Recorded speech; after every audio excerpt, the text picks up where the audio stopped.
For his part in a virtual suicide mission in the French trenches in 1915, Lieutenant John Smyth was awarded the Victoria Cross, the highest award given for bravery in combat.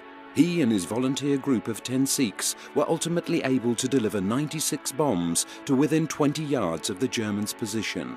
As he explains, they were not the first ones to attempt this seemingly impossible mission. Now, the Highland Infantry were double our strength in numbers.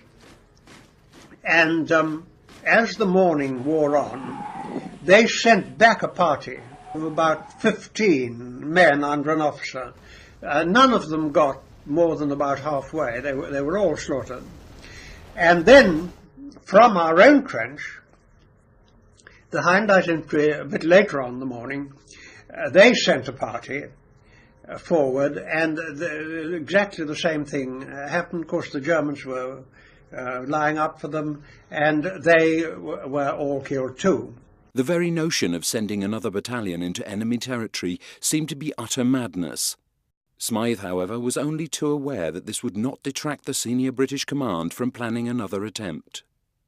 And sure enough, the CO came on the phone, and he said, well, do you think you can do it? And I said, well, frankly, no. I've just seen 2 other people try, and they've all been killed. I can't really see why we should be any better, but of course, if I'm ordered to do it, I will. Ordered to carry out the mission, Smyth would now face the equally daunting proposition of asking for volunteers to accompany him. The proudest moment of my life was every man said he wanted to go. As they set out on their mission, they faced a relentless onslaught of German artillery fire.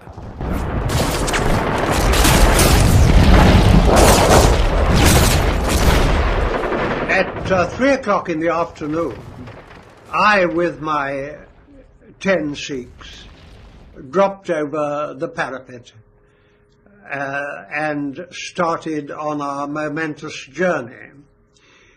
I felt as though every German had got his finger on the trigger and his thumb on the button of his machine gun, and how right I was.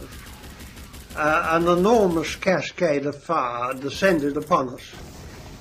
But the Germans had made one mistake. They were quite certain another attempt would be made. And in addition to the riflemen and the machine gunners, they laid on a box barrage of artillery, which had the effect of throwing up into the air a lot of the corpses which were strewed all over the ground, and really creating quite a lot of cover for us.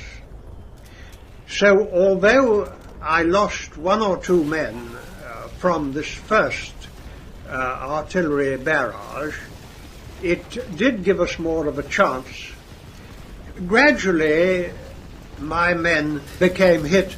The rage that I had as a result of this really gave me courage to go on.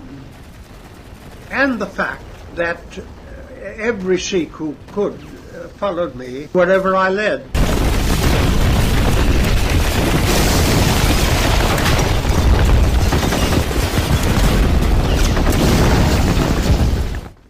We eventually finished up, I and one Lal Singh, and eventually I arrived with 1 Sikh and 1 box of bombs in the front line trench.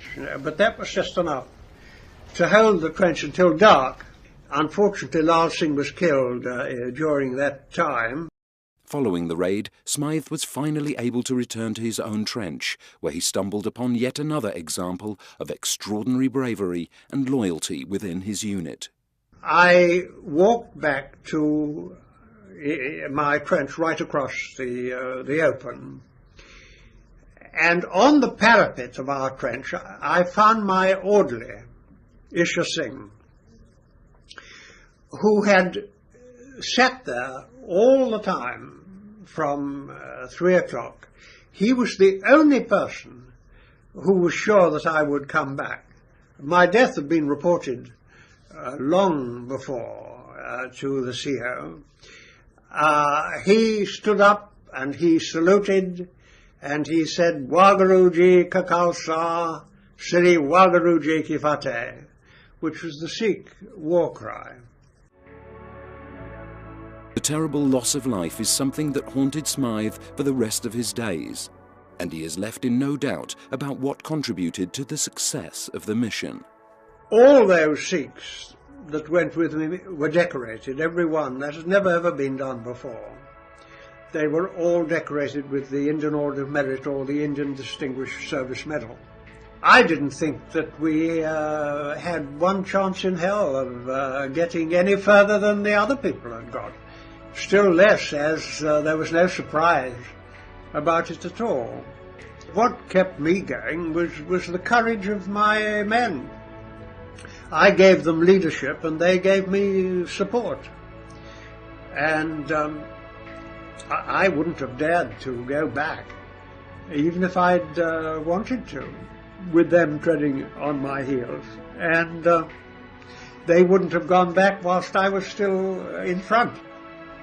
But it was a wonderful example of the trust that there was between the British officer and his Indian ranks.